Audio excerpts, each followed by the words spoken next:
ইসলাম ধর্মে রয়েছে 5টি স্তম্ভ: কলেমা, নামাজ, রোজা, হজ এবং যাকাত। জীবনে অপরিসীম এবং এগুলি মানুষের জন্য আবশ্যিক বা অবশ্যই পালনীয় কর্তব্য, যাকে আমরা ফরজ বলি। তো রোজা হচ্ছে অন্যতম একটি স্তম্ভ বা ফরজ কাজ। তো এই রোজা বা ঈদ সম্পর্কে আমি কিছু কথা তুলে ধরার চেষ্টা করছি। তো দোস্ত বুজুর্গ, দীর্ঘ 1 মাস রোজা দাঁড়েরা অনেক কষ্ট সহ্য করে রোজা বা উপবাস পালন করছেন, সেটা এমনি এমনি নয়। এতে রয়েছে হাজারো রকমের ফজিলত। মহান আল্লাহ পাকই জানেন যে সম্পূর্ণ ফজিলত কি। তবুও নবী করিম সাল্লাল্লাহু আলাইহি সাল্লামের মাধ্যমে আমরা যতটুকু জানতে ও বুঝতে পেরেছি, সেটা আমাদের সকলেরই জানা দরকার।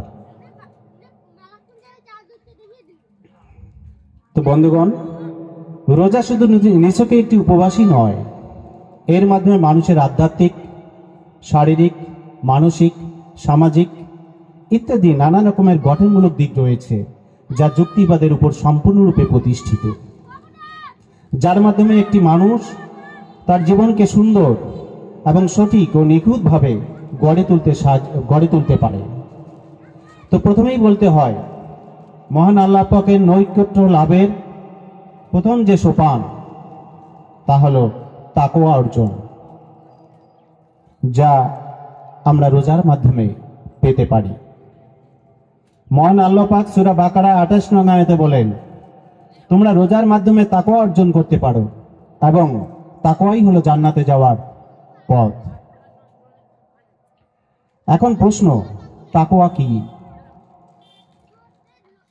কাঁটাযুক্ত পথে হাঁটার সময় আপনার শরীর ও পোশাককে বাঁচিয়ে চলার যে আপ্রাণ প্রচেষ্টা, তাকওয়া ঠিক সেই রকম।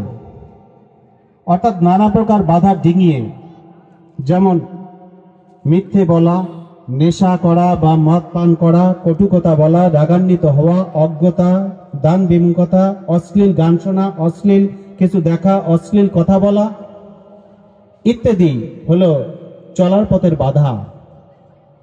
আর এইসব বর্জন করা একজন রোজাদারের পক্ষে অবশ্যই পালনীয় কর্তব্য। তো ইসলামে তাকওয়া হলো ব্যক্তির অনুভূতির একটি অবস্থা, যা আল্লাহ সম্পর্কে ব্যক্তির আত্মিক অনুভূতি, আল্লাহ সম্পর্কে ভীতি, আল্লাহকে স্মরণ, আল্লাহ সম্পর্কে সতর্কতা। এসব বোধ বা অনুভূতি ব্যক্তিকে হারাম কাজ থেকে বিরত রাখে এবং সৎ কাজে ব্রতী করে তোলে। এটাই হলো তাকওয়া। সংক্ষেপে বলা যায়, আল্লাহ ভীতি। আল্লাহর দৃষ্টিতে মানুষের শ্রেষ্ঠত্ব অর্জনের গুণাবলী হলো তাকওয়া। এ সম্পর্কে সূরা হুজরাতে 13 নং আয়াতে মহান আল্লাহ পাক বলেন, ইয়া আইয়ুহান নাকু ইন্না খালাকনাকুম মিন যিকরি ওয়া উনসা ওয়া জাযালনাকুম শুউবাও ওয়া কাবাইলা লিতারাফু ইন্না আকরামাকুম ইনদাল্লাহি আতকাকুম ইন্নাল্লাহা আলিমুল খাবীর। অর্থাৎ, হে মানব সম্প্রদায়, তোমাদেরকে এক পুরুষ ও নারী হতে সৃষ্টি করেছি এবং তোমাদেরকে বিভিন্ন জাতি ও গোত্রে বিভক্ত করেছি, যাতে তোমরা পরস্পরকে চিনতে পারো। নিশ্চয় আল্লাহর কাছে সেই সর্বাধিক সম্মানিত যে আল্লাহকে সবচেয়ে বেশি ভয় পায়। নিশ্চয় আল্লাহ সর্বজ্ঞ, সবকিছু জানেন। এক হাদিসে বলা হয়েছে, একদা মহানবী সাল্লাল্লাহু আলাইহি ওয়াসাল্লাম মসজিদের মিম্বারে আরোহণ করলেন এবং 3 বার আমিন বললেন। তখন সাহাবাগণ জিজ্ঞাসা করলেন, কেন তিনি 3 বার আমিন বললেন? তখন উত্তরে মহানবী বললেন, জিবরাইল আলাইহিস সালাম এসে আমাকে বললেন, যে ব্যক্তি রমজান মাস পেয়েও তার গুনাহ মাফ করে নিতে পারল না, সে দুর্ভাগা, সে জান্নাতে প্রবেশ করতে পারবে না। তিনি অর্থাৎ জিবরাইল আলাইহিস সালাম আমিন বললেন, আমিও 3 বার পরপর আমিন বললাম। এছাড়াও আরো অনেক হাদিস ও আয়াত আছে, যার দ্বারা রোজার গুরুত্ব ও শ্রেষ্ঠত্বকে বোঝানো হয়েছে। আলহামদুলিল্লাহ, রোজার আসল লক্ষ্য উদ্দেশ্যগুলি যদি সংক্ষেপে আলোকপাত করা যায় তবে তা এইরকম: 1. আল্লাহর সন্তুষ্টি অর্জন, 2. তাকওয়া অর্জন, 3. জান্নাতে যাওয়া, 4.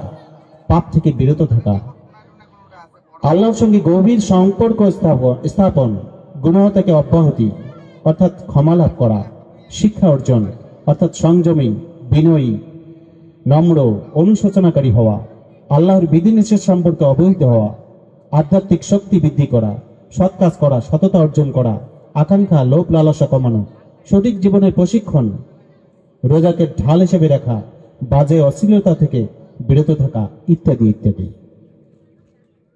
কিন্তু দুঃখের সহিত বলতে হয়, অনেকেই রোজা রাখে কোনো উদ্দেশ্য ছাড়াই। ফলে তারা রোজার আসল উদ্দেশ্য অর্জন করতে পারে না, তাকওয়া অর্জন করতে পারে না, পাপ থেকে মুক্তি পেতে পারে না, কারণ তারা রোজা রাখে দেখা দেখি বা ইচ্ছা মতো। মহানবী এক হাদিসে বলেন, অনেক লোক আছে যারা রোজা রাখে কিন্তু ক্ষুধা পিপাসার কষ্ট ছাড়া তাদের কোনোই প্রতিদান নেই। আরো এক হাদিসে বলেন, যে ব্যক্তি অসার ক্রিয়া, অসার বাক্য ত্যাগ করতে পারল না, আল্লাহর কাছে তার না খেয়ে থাকার বা না পান করে থাকার দরকার নেই। রোজার অপর একটি গুরুত্বপূর্ণ দিক হল রোজা ক্ষমার মাস এবং তওবার মাস। যদি কেউ আল্লাহর কাছে ক্ষমা প্রার্থনা করে তার পাপ থেকে, এবং রমজান মাস যেহেতু ক্ষমার মাস, ইনশাআল্লাহ আল্লাহ আমাদের পাপ ক্ষমা করে দেবেন।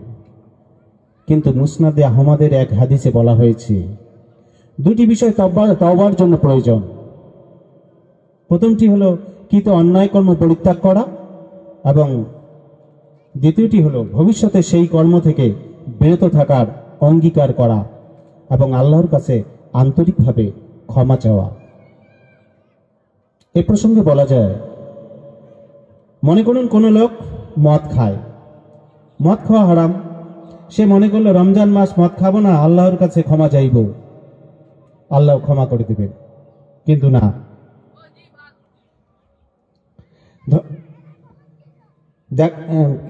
আচ্ছা ক্ষমা করে দেবেন ধরে নিলাম তাই, কিন্তু দেখা গেল রমজান মাস পেরিয়ে যাবার পরও আবার সে মদ খাওয়া শুরু করলো। এক্ষেত্রে কখনোই আল্লাহ তাকে ক্ষমা করবেন না, কারণ পূর্বেই বলা হয়েছে অন্যায় কর্ম পরিত্যাগ করা এবং ভবিষ্যতে তা না করার অঙ্গীকার করা এবং আন্তরিকভাবে ক্ষমা চাওয়া, এই শর্ত পূরণ হলেই তবেই মহান আল্লাহ পাক তাকে ক্ষমা করে দিবেন। রোজার আরেকটি গুরুত্বপূর্ণ দিক যে রোজার সময়ে দ্বীনি শিক্ষা বা জ্ঞান শিক্ষার কথা বেশি বেশি করে করার কথা বলা হয়েছে। আপনি